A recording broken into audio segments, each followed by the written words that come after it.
오늘은 아굴의 기도에 대해 함께 살펴보려고 합니다. 아굴은 성경에 자주 등장하는 인물은 아닙니다. 구약과 신약을 통틀어 단 한 번, 이곳 잠언 30장 말고는 어디에도 나오지 않습니다. 1절에서 그는 자신을 야게의 아들이라 소개할 뿐 더 이상의 정보는 없어서 아굴에 대한 정보를 얻는 것은 쉽지 않습니다. 아굴이라는 이름은 모으는 자라는 뜻으로 학자들은 그를 솔로몬이라 보기도 하고요. 르무엘 왕의 형제나 혹은 히스기야 왕을 도와 잠언을 수집한 사람 중에 한 사람으로 추측하기도 합니다. 우리는 그가 정확히 누구였는지는 알 수 없지만 그의 기도 한 편만 보아도 그가 인생을 얼마나 깊이 통찰했던 사람인지 알 수 있습니다. 그가 드린 기도를 보며 우리가 나아가고 있는 방향과 나아가야 할 인생의 이정표를 얻으시기를 바랍니다. 아굴은 하나님께 두 가지를 구하며 이렇게 간청합니다. 내가 죽기 전에. 이는 언제 응답받아도 상관없으니까 죽기 전에만 이루어 달라는 뜻이 아닙니다. 살아있는 동안 곧 생을 마치는 그 순간까지 자신의 전 인생을 통해 이루어 달라는 요청입니다. 아굴이 구한 두 가지가 무엇입니까? 8절과 9절을 함께 읽어봅니다. 곧 헛된 것과 거짓말을 내게서 멀리하옵시며 나를 가난하게도 마옵시고 부하게도 마옵시고 오직 필요한 양식으로 나를 먹이시옵소서. 혹 내가 배불러서 하나님을 모른다 여호와가 누구냐 할까하며 혹 내가 가난하여 도둑질하고 내 하나님의 이름을 욕되게 할까 두려워함이니이다. 많은 분들이 이 구절을 읽으면서 아굴이 서로 다른 두 가지, 첫째로 헛된 것과 거짓말에서 멀어지는 것, 둘째로 부와 가난 사이 중간을 사는 것을 요청했다고 생각합니다. 그러나 자세히 보면 이것은 하나의 기도를 두 번 반복한 것입니다. 앞에 헛된 것은 뒤에 나올 부가 주는 속임수를, 거짓말은 뒤에 나올 가난이 주는 속임수를 가리킵니다. 그래서 학자들은 이를 아굴의 이중 기도라고 부릅니다. 아굴은 한 번 기도하고 그친 것이 아니라 같은 기도를 재차 다른 표현으로 간구한 것입니다. 그러니까 이것은 적당히 중간 정도 살게 해달라는 그런 기도가 아닌 거예요. 아굴의 진짜 요청은 하나입니다. 하나님을 잊지 않는 삶을 살게 해 주십시오. 하나님께 영광 돌리는 삶을 살게 해 주십시오입니다. 아굴은 부와 가난이 가진 거짓된 힘을 꿰뚫어 봤던 것이지요. 아굴의 기도를 보면 그가 얼마나 지혜로우며 신실한 사람이었는지 느껴집니다. 만일 여러분이 하나님께 두 가지를 기도한다면 무엇을 요청하시겠습니까? 기도는 단순히 소리나 말이 아니라 기도하는 사람의 마음의 소원입니다. 따라서 그 사람의 기도는 기도하는 그 사람이기도 합니다. 이런 점에서 그가 무엇을 기도하는지 보면 그 사람이 어떤 사람인지 알 수 있습니다. 아굴이 이런 기도를 드린 이유는 9절에 나와 있습니다. 9절 함께 보세요. 혹 내가 배불러서 하나님을 모른다 여호와가 누구냐 할까 하며 혹 내가 가난하여 도둑질하고 내 하나님의 이름을 욕되게 할까 두려워함이니이다. 배불러서 하나님을 잊어버리거나 가난하여 도둑질함으로 하나님의 이름을 욕되게 할까 두려웠기 때문입니다. 아굴은 참 겸손한 사람이었습니다. 그는 자기 자신을 잘 알고 있었습니다. 인생이 너무 잘 풀리면 하나님을 잊을 수 있다는 것과 인생이 너무 힘들어지면 절망에 빠져 하나님으로부터 돌아설 수 있다는 것을 알았던 것입니다. 어떤 사람이 나는 지금보다 더 부유해져도 절대로 하나님을 떠나지 않는다 자신하거나 인생이 아무리 힘들어져도 결코 하나님을 떠나는 이는 없으리라 자신한다면 아직 자기 자신을 잘 모르는 것입니다. 베드로는 주와 함께 죽을지언정 결코 주를 부인하지 않겠나이다 장담했지만 그는 어린 여종 앞에서 3번이나 예수님을 모른다고 부인했습니다. 다윗은 부하 장군이 전쟁터에 나가 있는 동안 그의 아내를 범하고 그를 죽음으로 몰아넣었습니다. 엘리야는 우상들의 선지자 850명과 싸워 오직 여호와가 참 하나님임을 증명했지만 로뎀나무 아래 누워 차라리 죽여달라고 기도했습니다. 배와 그물을 버리고 주를 따랐던 베드로도 사울의 창끝을 피해 광야에서 굶주리며 끝까지 하나님께 순종했던 다윗도 죽음을 보지 않고 하늘에 올라간 엘리야도 모두 넘어졌습니다. 그렇다면 우리도 넘어질 수 있습니다. 우리도 한순간의 유혹에 넘어질 수 있고 하나님을 부인할 수 있다는 사실을 인정하는 것이야말로 아굴처럼 기도할 수 있는 출발점을 맞으신 것입니다. 하나님 백성의 삶은 반드시 하나님과 연결되어 있습니다. 하나님이 사람을 당신의 형상대로 창조하셨다는 것은 단지 하나님이 지닌 특별한 능력을 사람에게도 주셨다는 것만이 아니라 사람은 하나님의 성품을 따라 살아야 하며 하나님께 찬양과 영광을 드리기 위해 지음받은 존재임을 뜻하는 것입니다. 여러분은 부유함과 가난함 어느 쪽이 더 위험하다고 생각하십니까? 이 말은 이렇게도 바꿀 수 있을 것 같습니다. 여러분은 부유함과 가난함 둘 중에 무엇을 더 원하십니까?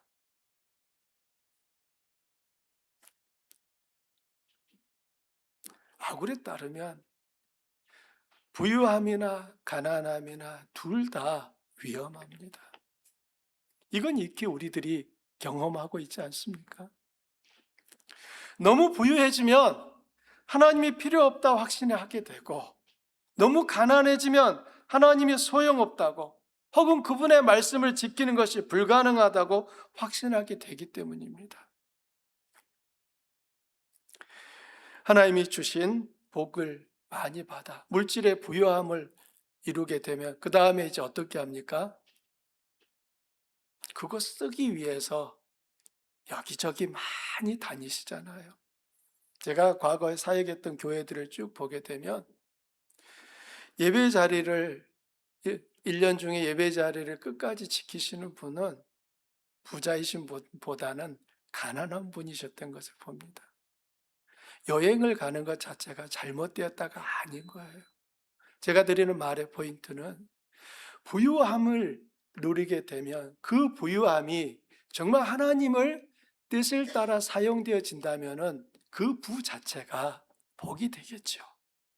하지만 그 부유함이 그 주신 하나님의 뜻과 상관없이 나의 만족만을 위해서 쓰여지기 시작한다면 사실 그 부유함은 위험한 것이 될 수 있다는 것입니다. 그럼 반대로 가난해야 할까요? 그렇지 않습니다, 여러분. 가난하면 그가 신앙이 좋다? 그거 아닙니다. 가난하기 때문에 오히려 하나님을 떠날 수도 있고 하나님을 믿지 못할 수도 있어요. 너무 가난해지면 도대체 하나님 믿어도 아무 필요 없어 이런 말씀 하실 수 있단 말입니다.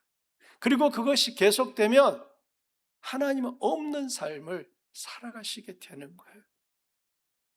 성경은 결코 부나 가난함 그 자체를 칭찬하지는 않습니다. 이건 역시 하나님께서 우리에게 주시는 복입니다. 부를 얻은 것이 복이고 가난해진 것이 저주다, 화다, 그렇지 않습니다. 반대로 부는 저주고 가난함은 복이다, 그것도 아닌 거예요. 오늘 아굴의 말의 요지는 우리의 삶에 있어서 헛된 것에 마음을 빼앗기지 아니하도록 지켜야 한다는 것을 얘기합니다. 너무 부유해져서 하나님이 필요 없다 확신하게 된다면 여러분 어떻게 될까요? 너무 가난해져서 하나님 소용없어. 그렇게 되면 또 어떻게 될까요? 아굴은 전자를 헛된 것이라 부르고 후자를 거짓말이라 부릅니다. 여기서 헛된 것으로 번역된 히브리어 사회는 속임수, 기만, 사기라는 뜻입니다. 사탄은 처음부터 인간에게 하나님 없이도 살 수 있다고 속여왔습니다. 에덴 동산에서 뱀은 하와에게 선악과를 먹으면 하나님처럼 될 것이라 속삭였습니다. 어떻게 된다고요? 누구처럼? 하나님처럼. 그러나 결과는 정반대였습니다. 아담과 하와는 영원한 생명을 잃고 동산에서 쫓겨났으며 하나님과의 친밀한 관계는 불신과 원망과 불순종으로 변질되었습니다. 이후 인류가 벌인 가장 큰 사업은 바벨탑을 쌓는 것이었습니다. 사람들은 하나님의 이름 대신 자신들의 이름을 내고 홍수가 다시 와도 끄떡없는 탑만 있으면 생명과 안전을 스스로 지킬 수 있다고 착각했습니다. 하나님은 그들의 언어를 혼잡하게 하심으로 이 시도를 멈추게 하셨습니다. 그러나 그 후로도 바벨탑은 사라지지 않았습니다. 인류는 지금도 크고 작은 바벨탑을 쌓고 있습니다. 아굴이 두려워한 지나친 부요함은 물질에만 해당하지 않습니다. 건강, 지식, 권력, 성공, AI 등등 우리가 스스로를 지킬 수 있다고 믿게 만드는 모든 것이 또 다른 형태의 바벨탑이 될 수 있습니다. 진나라 시황제는 영생불사를 꿈꾸며 수천 수만 명을 방방곡곡과 나라 밖으로 보내 불로초를 구하겠습니다. 그러나 그는 죽었습니다. 영원히 사는 길은 영원하신 하나님 안에만 있다는 사실을 알지 못했기에 버린 헛수고였습니다. 인간은 아무리 부유해져도 하나님이 필요한 존재입니다. 아멘입니까? 인간의 근원이 하나님이시기 때문이에요. 하나님께서 땅의 흙으로 사람을 만드시고 그 코에 생기를 불어넣지 않으셨으면 인간은 여전히 한 줌의 흙으로 남아있을 것입니다.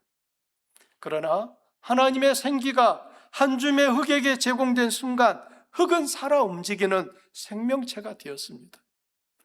더욱이 하나님이 창조하신 모든 피조물 가운데 당신의 형상을 따라 만드신 것은 오직 인간이었습니다. 인간이 하나님을 닮은 존재로 지음받았다는 것은 인간은 결코 하나님을 떠나서는 살 수 없음을 태생적으로 의미합니다. 그럼에도 불구하고 우리가 매일 매 순간 하나님을 바라보지 않으면 우리는 자신도 모르는 사이에 여호와가 누구냐 하며 그분을 잊어버릴 수 있습니다. 여러분 안 그러실 것 같으세요? 여러분이 정말 하나님을 향하여 그 시선을 놓치지 않으려고 몸부림치지 않으시면 우리 역시 여호와가 누구냐? 이 말이 내 입에서 튀어나오게 됩니다. 여러분의 하루를 일주를 돌아보십시오. 제가 볼 때 우리 성도님들 참으로 열심히 사십니다. 그런데 열심히 산 것으로는 충분하지 않아요. 중요한 것은 그 열심의 시간이 하나님 안에서의 시간이었는가 하는 것입니다. 우리는 영원하신 하나님 안에서만 영원한 존재로 살 수 있기 때문입니다. 목사님, 나는 내 일을 해야 되는데요. 예, 맞습니다. 여러분 각자 하나님이 주신 재능을 가지고 여러분의 삶의 자리에서 일하십니다. 그런데 그 일하는 자리에서도 하나님 안에서 일하시도록 여러분의 시선을 주님께 향해야 된다고 하는 것입니다. 너무 일을 열심히 하셔가지고 그 일에 집중하신 나머지 하나님을 잊어보려고 생각하지 못했다. 여러분 그건 하나님 안에 계시지 못한 게 되어버리는 거예요.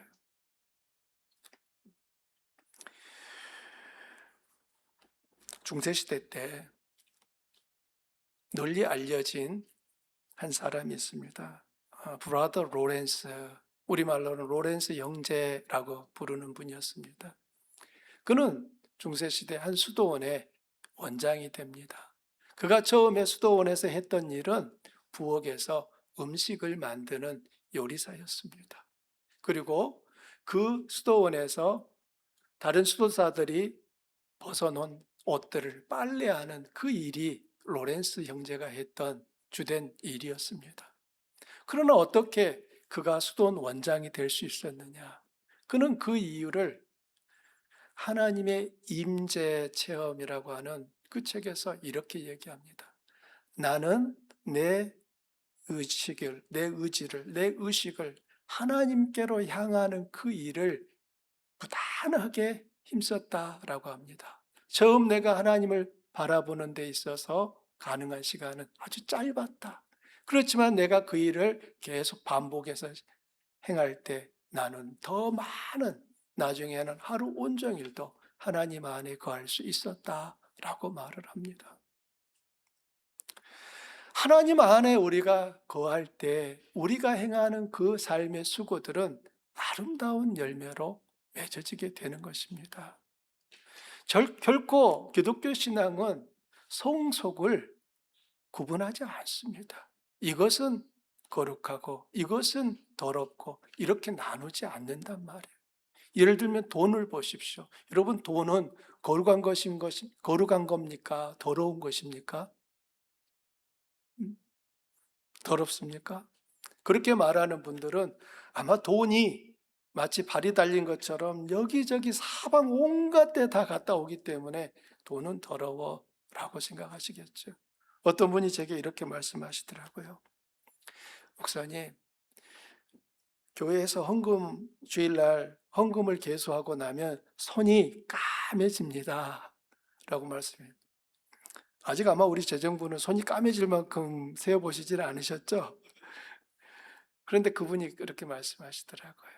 그러나 저는 헌금으로 들어온 돈을 세고 나서는 손을 씻지 않습니다. 라고 하셔요. 여러분 찬성하실 수도 있고 거기에 대해서 잘못됐어 라고 하실 수도 있는데 판단하지 마시고 그냥 그가 왜 그렇게 말하는가를 들어보세요. 하나님 앞에 드려진 헌금이기에 저는 이 자체가 너무도 귀하다고 생각해서 제가 다른 돈을 세웠을 때는 손을 씻지만 헌금을 계수한 후에는 저는 씻지 않습니다. 그렇게 말씀하시더라고요. 그냥 그 자체로 받아주시라고. 위생적으로 어떨까 고민하지 마시고요. 그냥 그분의 진심을 그렇게 받아주시면 좋겠습니다. 그렇지만 성경은 돈에 대하여서 거룩하다, 더럽다 말하지 않습니다. 그 돈이 어떻게 쓰여지느냐에 따라서 돈이 거룩해지기도 하고 더러워지기도 하는 것입니다. 우리의 재능은 어떻습니까? 그 재능 자체가 거룩합니까? 더럽습니까? 그것도 그렇지 않아요. 그 재능이 하나님을 높이는 데 쓰여진다면 그 재능은, 그 직업은 거룩한 게 되는 거예요. 반대로 그 직업이, 그 재능이 하나님을 욕되게 하는 데 쓰여진다면 그것은 그 순간 더러워지는 것입니다. 이런 점에서 우리는 단순히 열심히 사는 것만을 칭찬할 수가 없다는 거예요. 나의 그 열심이 하나님 안에 있는 열심이 되도록 우리의 시간을, 우리의 마음을 지켜가는 것이 필요한 것입니다. 내 시선이 끊임없이 주님을 향하도록 의식적으로, 의도적으로 훈련하시고 그렇게 바꿔가셔야 되는 거예요. 처음에는 30초도 주님을 향하여 집중하는 것이 쉽지 않을 수도 있습니다. 그러나 계속 주님을 바라보고자 하는 그 의식을 놓치지 않는다면 우리는 하루에 많은 시간을 하나님 안에서 하나님 바라보는 그 시간으로 쓰실 수 있게 될 것입니다. 우리는 영원하신 하나님 안에서만 영원한 존재로 살 수 있음을 기억하시기 바랍니다. 아굴은 또한 너무 가난하지 않게 해달라고 기도했습니다. 가난이 사람으로 하여금 도둑질하게 하고 그로 인해 하나님의 이름을 욕되게 할까 두려웠기 때문입니다. 아굴이 말한 가난은 물질의 결핍만이 아닙니다. 건강의 결핍, 지식의 결핍, 배움의 결핍, 기회의 결핍, 마땅히 있어야 할 것이 없어 삶이 걷잡을 수 없이 흔들리는 모든 상태를 가리킵니다. 그렇게 되면 하나님을 바라보는 시선이 흔들리고 친밀해야 할 하나님과의 관계는 뒤틀리고 그분의 법을 따르는데 실패할 수 있다는 것, 그것이 아굴이 정말 두려워한 것이었습니다. 가난 자체가 아니라 가난으로 인해 하나님과의 관계가 훼손되는 것이 두려움의 본질입니다. 예수님께서 공생애를 시작하실 때 사탄은 40일을 금식하신 예수님을 찾아와 세 가지로 시험했습니다. 여러분이 잘 알고 계신 시험이에요. 돌을 떡으로 만들라는 시험, 성전 꼭대기에서 뛰어내리라는 시험, 자기에게 절하면 세상 나라와 영광을 주겠다는 시험이었습니다. 이 세 시험은 결국 아굴이 두려워했던 바로 그 유혹입니다. 첫 번째 시험의 핵심은 하나님 없어도 떡만 있으면 살 수 있다는 속임수였습니다. 예수님은 사람이 떡으로만 살 것이 아니요 하나님의 입으로부터 나오는 모든 말씀으로 살 것이라 답하시며 그 유혹에 넘어가지 않으셨습니다. 두 번째 시험은 하나님을 시험해 보라는 유혹이었습니다. 그러나 예수님은 온전히 아버지를 신뢰하며 십자가에 죽으시기까지 자신을 맡기셨습니다. 세 번째 시험은 부족함 없는 부와 영광을 줄 테니 하나님 아닌 것을 섬기라는 유혹이었지만 예수님은 주 너의 하나님께 경배하고 다만 그를 섬기라 하시며 단호히 거절하셨습니다. 예수님이 받으신 세 가지 시험은 예수님으로만 끝나지 않습니다. 예수님이 받으셨던 그 시험은 온 인류 누구나, 저도 여러분도 지금도 계속되는 시험입니다. 아굴의 기도는 바로 이 세 가지 시험을 감당할 수 있게 해달라는 기도였습니다. 부유함이 주는 헛된 자신감에도, 결핍이 주는 절망과 거짓 확신에도 흔들리지 않고 오직 하나님만을 바라보게 해달라는 것입니다. 이제 우리 자신을 점검해 보십시다.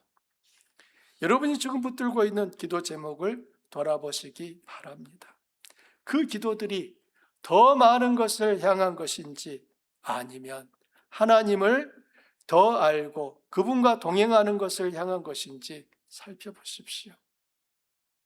더 많은 물질, 더 좋은 건강, 더 높은 자리, 더 편안함이 우리 기도의 중심이 되어서는 안 됩니다.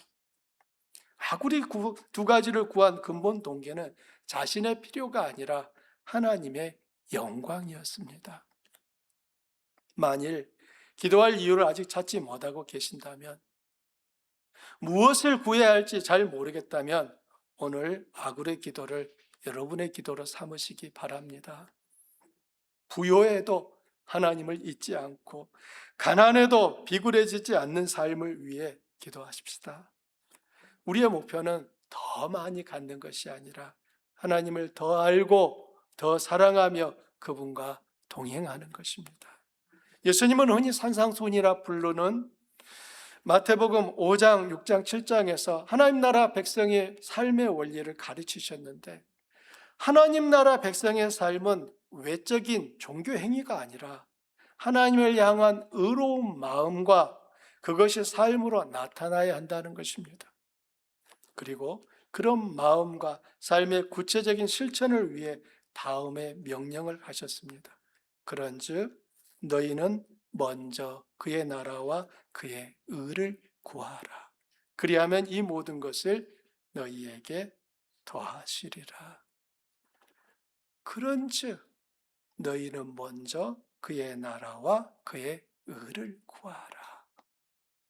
우리가 하나님의 영광과 하나님의 의를 구하는 삶에 시선을 맞추고 그렇게 살아갈 때 하나님은 우리의 모든 필요한 것을 채우실 것들을 약속하고 계십니다.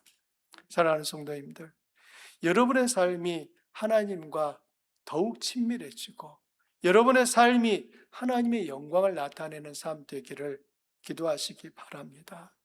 여러분을 통해 하나님이 창조 세계를 다스리시는 그분의 왕권이 나타나기를 축복합니다.